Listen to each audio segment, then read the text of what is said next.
chapter from your literature. We have somehow we have completed our grammar portion first. We have still few chapters left in literature, and one topic of grammar is also left, that is diary writing, and we will be doing the literature portion first. So today we have the fourth chapter from your moments, that is in the kingdom of fools. Okay, in the kingdom of fools. So the title is very interesting. If you will see carefully that what the title holds here. See, in the kingdom. What is a kingdom? Raj, as you say in Hindi, and in the kingdom of fools. So think of a place where only fools reside. So in the story also we have a kingdom. एक राज्य है, one kingdom is there where there are a lot of fools, and not the people, the common people. Somehow they are, some of them, they are not fools, they are wise, but the king, okay, who? The king of the king of his kingdom and the minister, okay, the king and the ministers rather are a bunch of fools, okay. And why they are called fools, we will see in the story. So in our story we have few characters that will come in the story. We will develop the characters, and you have to go through the video very carefully so that you can understand. Read the story yourself also. There is one, the king and his ministers. One minister, the prime minister you can say, is the biggest minister of the kingdom, is also a big fool. Apart from these, there are many characters that will come, but you have to keep in mind about two main characters more, that are first the guru. One guru is there, a saint kind of a personality. A monk is there, okay. And second, his disciple. What is a disciple? Disciple is chela or bhakt, okay. So in the kingdom of fools we have two fools, the king and his minister. A lot of ministers are there, but our prime focus on in this particular minister, who is also a fool. And then we have two more characters, the guru and the disciple. And now we will see that what the story is there and why they are called, why the king and the ministers are called fools, why this place is called the kingdom of fools, okay. So it is a very interesting chapter. Let's see what is there in it. Okay, so let's start the chapter. Here we have the chapter in the kingdom of fools. As I have already discussed in my introductory part, that what the chapter holds, what is the story about. So let's read the story and let's see what's there in the chapter. So, in the kingdom of fools, it is believed that fools are as dangerous that only very wise people can manage them. Okay, so there is a kingdom where there are fools. Okay, there are a lot of fools. The people in the kingdom are regarded as fools, and there are only a few wise people who can manage them. Who are the fools in this story? What happens to them? We shall study. Okay, I have already discussed about the same, but let's see what the story holds. Okay, so let's start reading the first paragraph.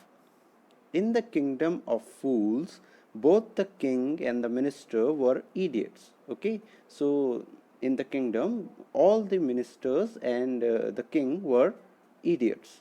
So you got who were the fools in the story? So the king and his council of minister were the fools. Okay, they didn't want to run things like other kings, so they didn't want that the kingdom should function like any other kingdom. Okay, they wanted it to be a little different. So what they did? So they decided to change night into day and day into night. So they turned day into night and night into day. So they started doing the activities which we do in night, that is, we sleep, we take rest. They started doing the same in the daytime, and in night they used to do all the work that has to be done in the day. Okay, so they ordered that everyone should be awake at night, as I've told you, till their fields and run their businesses. Okay, so they were doing all the business only after dark. Here you can see only after dark they were doing the work, and go to bed as soon as the sun came up. Okay, so they went bed as soon as the sun rises. Anyone who disobeyed who would be punished with death. So the punishment for this was that who would not follow the rule, that he would consider day as day and night as night, would be punished to death. The people did as they were told for fear of death. Okay, so they were feared about death, so people followed their king and his ministers. The king and ministers were delighted at the success of their project. Okay, so they were delighted that their whatever scheme they had come up with was followed by nearly everyone out of fear. They were not being regarded as a very great king or a good council of ministers, not out of courtesy or respect, but out of fear. The people were following their rules. Okay, so let's see what happened. One day a guru and his disciple arrived in the city. So what happened? One day a guru and his disciple. What is a disciple? Chela we say in Hindi. Okay, Bhakt. So he and his guru arrived in the city. It was a beautiful city. It was broad daylight, but there was no one about. Okay, so they visited during daytime. As you all know that during day the people used to sleep, so they couldn't find anyone. Okay, everyone was asleep, not a mouse stirring. Even the cattle had been taught to sleep by day. The two strangers were amazed by what they saw around them, and wandered around town. Okay, so they wandered here and there, and they couldn't find a soul. Okay, so they couldn't find anyone roaming around or doing some activity.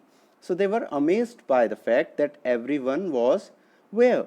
Okay, so what happened next? The two strangers, they were amazed by everything, and when suddenly the whole town woke up and went about its nightly business. So they wandered about the evening. So till evening they were roaming here and there. And what happened? What amazed them more, that as soon as the sun set, the sun gone down, the people came out of their houses and they started doing their daily activity. Sorry, nightly activity. Okay, nightly business. Now coming to the next stanza. First is clear that what was the kingdom like. The fools were the king and the minister, and what was the rule? That everything was like that. No one can do his work during daytime. They have to sleep and they have to work during the night. So see the way of handling business.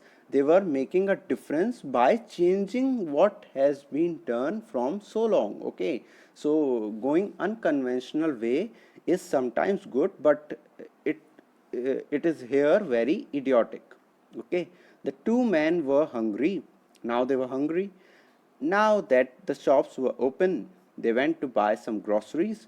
So they went to buy some groceries. Groceries, you all know, the all the food items, the vegetables, all of that, the needy things. Okay, they went to find their groceries. To their astonishment, astonishment means they were surprised. They found that everything cost the same. Okay, so they were surprised that be it a small needle to a big thing, everyone was costing the same amount. And what was that? A single daddu. Okay, mark the word here, a single daddu. Daddu was the currency of the town, and for everything it used to cost one daddu. Okay, whether they bought a measure of rice or a bunch of bananas, it cost a daddu. Okay, so no matter what you are buying, you have to pay one Daddu. So this was a very strange thing about the town, as they were fools. So this was quite acceptable. Okay, they could buy all the food they wanted for a rupee. So one Daddu cost 1 rupee. It is equal to a rupee. When they had cooked and eaten, the Guru realized that this was a kingdom of fools and it wouldn't be a good idea for them to stay there. So the Guru was a very wise man. He decided that this is a kingdom where only fools are there. So he decided against staying in the town, and he made his mind that he has to move from the town. This is no place for us. Let's go, he said to his disciple. But the disciple didn't want to leave the place. So what happened? He wanted to go away from there, but his disciple was adamant to the fact that he wanted to stay. He was very stubborn that he was going to stay in the town. So, what happened? See, everything was cheap here. So, the disciple was making his argument that everything is so cheap, I can stay here, and all he wanted was good, cheap food. Okay, so all he wanted was good, cheap food. So, he wanted to buy the things in one daddu, and he was thinking that I could make a good fortune if I had to spend only one daddu for everything. So he made his mind that let my guru go away and I will stay here in the kingdom of fools. So you will see now what happened next. So the guru said, they all are fools. They are all fools. This won't last very long, and you can't tell what they'll do to you next. So the guru was making his point that here everyone is a fool and you can't survive here. You don't know what they will come up with next. Now they are saying that day is night and night is day, everything should cost the same. Next, maybe what they would do, you can't say. But the disciple wouldn't listen to the guru's wisdom. The disciple was not listening to his master, his guru. He wanted to stay. The guru finally gave up and said, do what you want, I am going. So he said, do whatever you wish, I am going, and left. The disciple stayed on, ate his fill every day, bananas and ghee and rice and wheat, and grew fat like a street side sacred bull. So everything was very cheap. So he bought many things and he started eating a lot, and he became very fat like a bull. Okay. So one bright day, a thief broke into a rich merchant's house. So this was the story of Guru and his disciple. So disciple made his mind to stay, and the Guru went away from the town. And now what happened? One day, a thief broke into a rich merchant's house. Broke into means he went inside the house without his permission. So he went in the house of a rich merchant, a thief. He had made a hole in the wall and sneaked in. So how he went inside? He made a hole and he went inside through it. And as he was carrying out his foot, the wall of the old house collapsed on his head and killed him on the spot. So what happened? The thief made a hole to get inside the house. So in the process, the wall was very fragile, very weak. It collapsed on the head of the thief and he died immediately. Okay, his brother ran into the king and complained, your highness, when my brother was pursuing his ancient trade, a wall fell on him and killed him. So see the thief's brother, what argument he is making in front of the fool king, that when my brother was doing our ancient trade, here burgling is referred as ancient trade. Burgling is the process of stealing something. Okay, burgling is stealing. So he was stealing something and the brother is making an argument that he was doing some ancient trade. Okay, so he is saying that the wall fell on his head and he died. So he is complaining to the king, who is a fool, remember. Okay, so what happened? See, So what the king said, see, the merchant is to be blamed.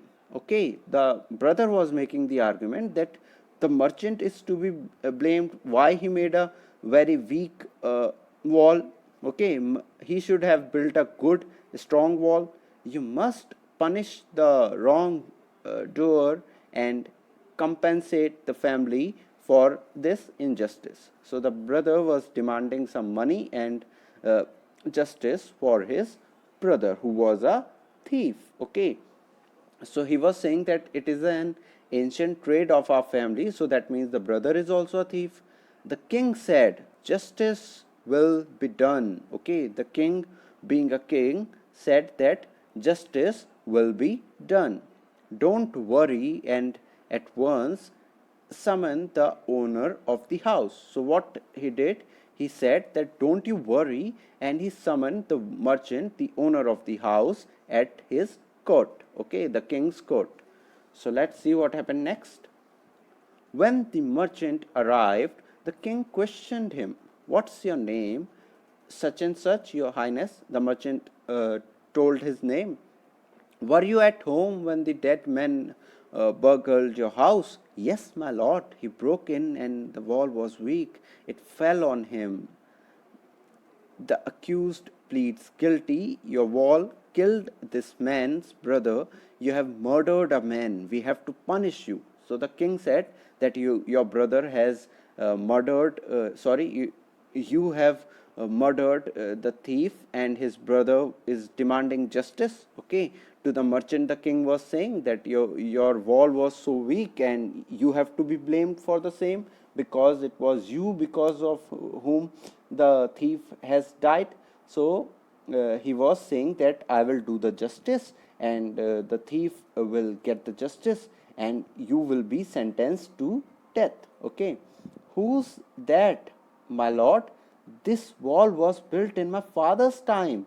I know the man. He is an old man now. He lives nearby. Okay, so sorry, I skipped a paragraph. Let's see back.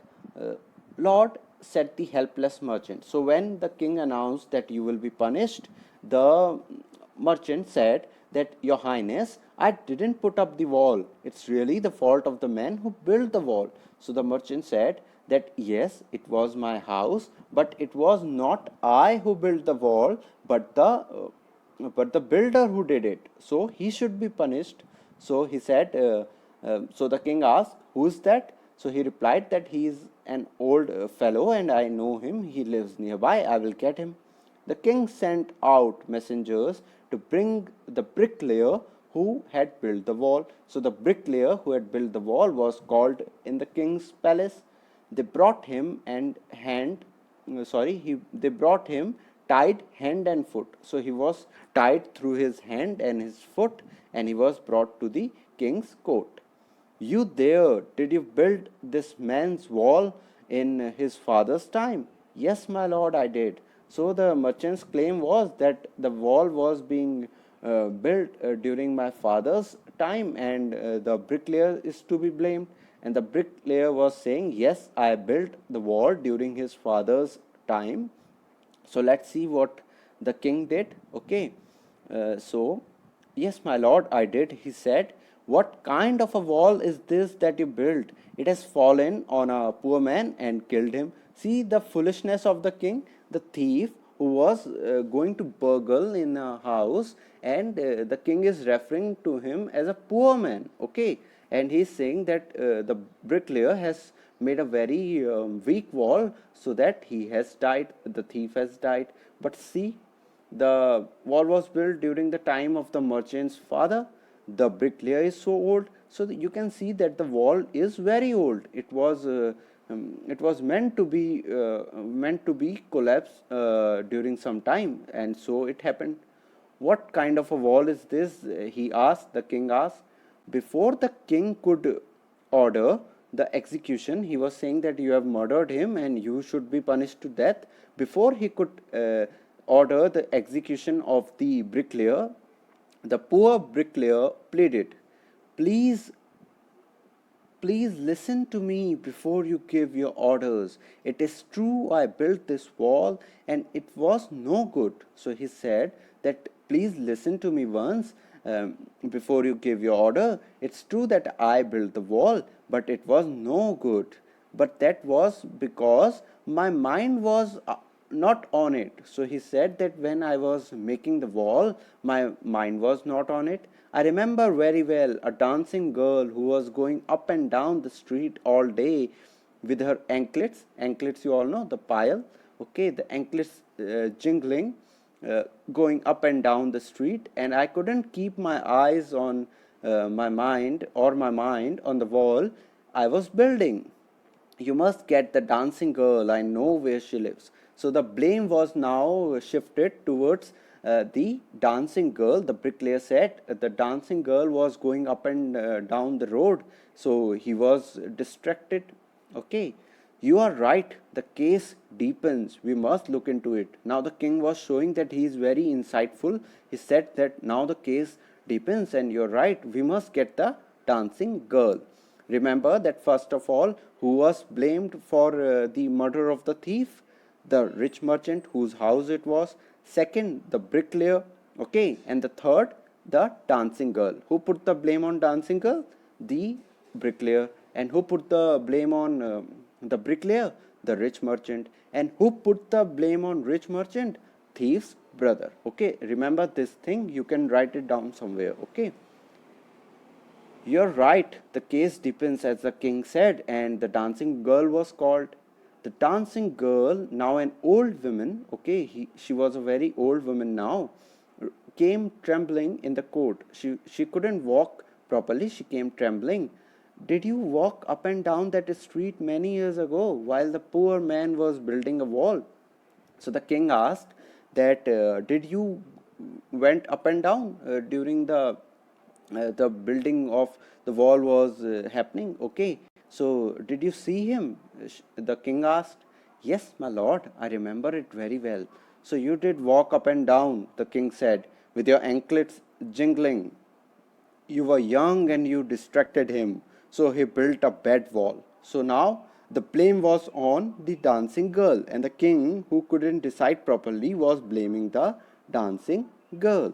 Okay, it has fallen on a poor burglar and killed him. You have killed an innocent man. You'll have to be punished. She thought for a minute and said, okay, the king was saying that now you will be punished because of your distraction the poor thief has died. So she said, she thought for a while and she said, my lord, wait, I know why I was walking up and down the street. I had given some gold to the goldsmith to make some jewelry for me. So the dancing girl said that there was a reason behind me walking up and down the road. I was very tensed. I was going to the goldsmith because a piece of jewelry was with him. I had given him the task of making jewelry for me. So I was going up and down the path to the goldsmith. Okay, Sunar. Goldsmith is Sunar. You all know, I suppose. To make some jewelry for me. He was a lazy scoundrel. So now the girl was putting the blame on the goldsmith. Okay, so now the blame shifted on the goldsmith. He was a lazy scoundrel. He made so many excuses, said he would give it now and he would give it then, and so on all day. He made me walk up and down to his house a dozen times.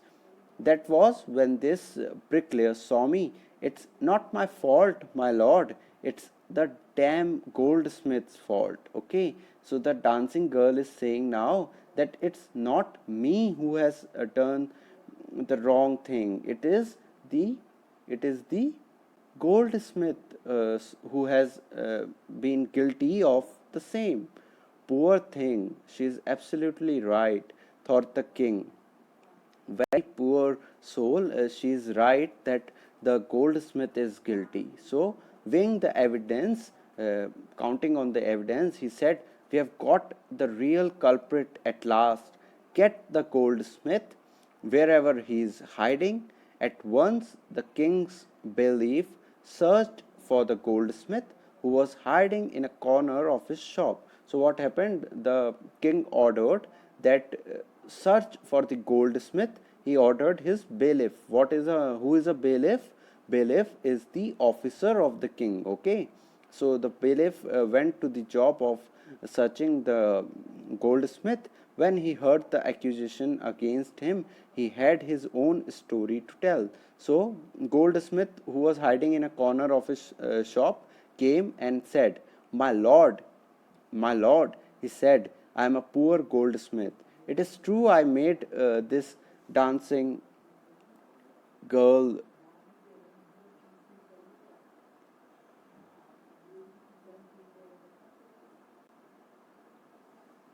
Okay, so he said that I am a poor goldsmith. It's true I made this dancer come many times to my door. I gave her excuses because I couldn't finish making her jewelry before I finished the rich merchant's orders. They had a wedding coming and they wouldn't wait. You know how impatient rich men are. So now the guilt was again shifted back to the goldsmith. So the rich, so the what I said, the guilt now shifted back to the rich merchant. The goldsmith made his point that you know how rich men are, and this rich merchant was having a wedding at his house, and he's to be blamed because he was after me that you must do my work first, so I couldn't complete the dancing girl's jewelry. Who is this rich merchant who kept you from finishing this poor woman's jewelry, made her walk up and down, which distracted this bricklayer, which made a mess of his wall, which has now fallen on an innocent man and killed him? Can you name him? So the king asked the goldsmith, who is this rich merchant? Till now it is not known that it is the same rich merchant, but he asked that can you name him? The goldsmith named the merchant, and he was none other than the original owner of the house whose wall had fallen. Now justice had come full circle, thought the king, back to the merchant. When he was rudely summoned back to the court, he arrived crying. It wasn't me, but my father who ordered the jewelry. His dad. I'm innocent. So the merchant said that I didn't made the house, and I was not the one who has had ordered the goldsmith to make some jewelry. It was my father who's dead now, and I am innocent. But the king consulted his fool ministers and ruled decisively. It's true your father is the true murderer. He is dead, but somebody must be punished in his place. You are, you have inherited. Inherited means being the being the heir of someone. HEIR, here. Okay, here means Uttaradhikari in Hindi. So you have inherited everything from that criminal father of yours, his riches as well as his sins. So he said, you have got your wealth out of your father, and now you must bear all his guilt. I knew at once, even when I first set eyes on you, that you were at the root of this horrible crime. You must die. So the king said, I know that when I saw you first, I was quite clear that you are the one who is culprit here and you must die. And he ordered a new stake to be made ready for the execution. So a stake, you all know, in which they used to put the head of the culprit, and they used to slash the stake, and the culprit used to die. Like you must have read in history books about the Nazis, the Hitler, who used to kill people at the stake. Okay, you can search in net, you can see a few pictures, and stake is the medium of sentence of death at that point of time. And he ordered a new stake. So a new stake was to be made. The servants sharpened the stake and got it ready for the final impaling of the criminal. It occurred to the minister that the rich merchant was somehow too thin to be properly executed. So one of the ministers said that the rich merchant is very thin and the steak is not up to his size. Okay, so it he can't be executed on that stake. He appealed to the king's common sense. The king too worried about it. Okay, the king was very worried that now what we shall do? What shall we do? He said, when suddenly it struck him that all they needed to do was to find a fat enough man to fit the stake. See the foolishness? Uh, Only a while ago he was saying that the culprit is the rich merchant, and now when he couldn't fit in the stake, he is saying that we have to find a fat man for giving the punishment. The servants were immediately sent all over the town looking for a man who would fit the stake, and their eyes fell on the disciple who had fattered himself for months on bananas and rice and wheat and ghee. So you see, the disciple who left his guru and stayed in the kingdom, and because everything was so cheap, he became very fat, eating bananas and rice, ghee, wheat, all of that. So he was summoned to the court to be executed for the crime that he was not even aware of. Okay, so now see, what have I done wrong? I am innocent. I am a sannyasi, he cried. He said that I am a sannyasi. What I have done, I am innocent. That may be true, but it's the royal decree that we should find a man. Decree means the royal custom, the royal protocol to find a fit enough man. Sorry, not fit enough, the fat enough man who could fit the stake and could be sentenced to death, and carried him to the place of execution. He remembered his wise guru's words. This is a city of fools. You don't know what they will do next. So he was remembering his guru, that what he said at that time. While he was waiting for death, he prayed to his guru in his heart, asking him to hear his cry wherever he was. The guru was everything in a vision. He had magic powers. He could see far and he could see the future as he could see the present and the past. So the guru was a very wise man. He could see present, past, and future. So he arrived once to save his disciple who had got himself into such a scrape through love of food. So he was in the middle of a very big trouble because of his love for food, and everything was cheap. So he got into some trouble, and the guru came to help his disciple. As soon as he arrived, he scolded the disciple and told him something in whisper. Then he went to the king and addressed him, O wisest of kings, who is greater, the guru or the disciple? Of course, the guru, no doubt about it. Why do you ask? Then put me to the stake first, put my disciple into death after me. So the guru said that who do you prefer greater, a guru or his disciple? So the king said, of course a guru is greater. So he said, then put me to death first and then my disciple. Okay, so he said that let me be executed, not my disciple. You can execute him later. When the disciple heard this, he understood and began to clamor, me first, you brought me here first, put me to death first, not him. So the disciple understood everything. He was also a very clever man. So he said that put me to death first, not my guru. The guru and the disciple now got into a fight about who should go first. So they were now both quarreling about that who should be sentenced to death first. The king was puzzled by this behavior. He asked the guru, why do you want to die? We chose him because we needed a fat man for the stake. So the the guru was very puzzled. The king was very puzzled by the behavior of the guru and the disciple. So he said to the disciple, why do you want to die? We chose him because we needed a fat man for the stake. So he was addressing the guru. He said that why you want to die? He is the fat man who has to die because we found him fat enough to fit the stake. You shouldn't ask me such questions. Put me to death first. The guru said that put me to death first. Why? There is some mystery here. As a wise man, you must make me understand. The king asked him that there is some mystery behind all this. So tell me, why do you want to die this at this point? Why do you want to sacrifice yourself? Will you promise to put me death if I tell you? Asked the Guru. The king gave him solemn word.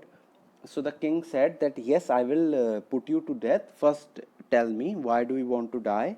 The Guru looked at him, took him aside out of the servant's earshot and whispered to him, do you know why we want to die right now? So he took him aside and said, do you know why we want to die? The two of us, we have been all over the world, but we have never found a city like this, nor a king like you.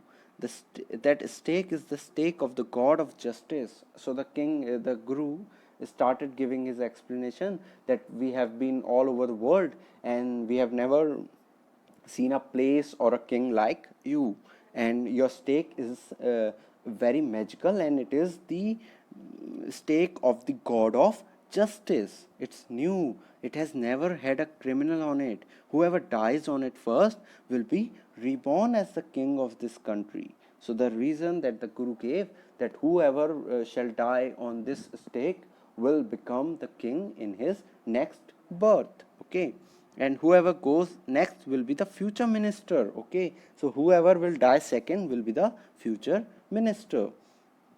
We are sick of our ascetic life. Ascetic means the sannyasi life. Now keep your word, my lord, and put us to death. Me first, remember. The king was now thrown into deep thought. So the king was now in deep thought that can it be true that the king, the person who will die first in this stake will become the king. Okay, he didn't want to lose the kingdom to someone else in the next round of life. So in the next birth he didn't want to lose his kingdom. He needed time, so he ordered the execution postponed to the next day and talked in secret with his minister. So he postponed the execution and consulted his minister. It's not right for us to give over the kingdom to others in the next life. Let's go on the stake ourselves and we'll be reborn as king and minister again. Holy Mary, do not tell lies, he said, and the minister agreed. So he said that the holy men do not lie. So he is saying that the Guru is a very spiritual man, he can never lie, and we must die, me and you both. I shall die first and you can go on the stake next, so that you can also become the minister for the next birth, and we shall do this soon. So he told the executioners, we'll send the criminals tonight. When the first man comes to you, put him to death first, then do the same to the second man. Those are my orders. Don't make any mistake. So he told his executioners that we will send the criminals and put them to death. Don't make any mistake. That night, the king and his minister went secretly to prison, released the Guru and the disciple, disguised themselves as the two, and arranged beforehand with loyal servants, were taken to the stake and promptly executed. So they released the Guru and his disciple, and they went themselves to the place of execution and were executed in that point of time. When the bodies were taken down to be thrown to crows and vultures, the people panicked. So the people didn't know that their king and minister were going to die. They had arranged somehow with the servants that they should be put in the stake first. Okay, so the people of the town were very tense to see such a scene. They saw before them the dead bodies of the king and the minister. The city was in confusion. Now the people were confused that their king and the minister has died. All night they mourned and discussed the future of the kingdom. So the people mourned all over the night, and they were confused about the future of the kingdom. Some people suddenly thought of the Guru and the disciple and caught up with them as they were preparing to leave town unnoticed. So they thought about something and went to the Guru and disciple who were about to leave the town. We people need a king and a minister, said someone. Others agreed. They begged the Guru and the disciple to be their king and their minister.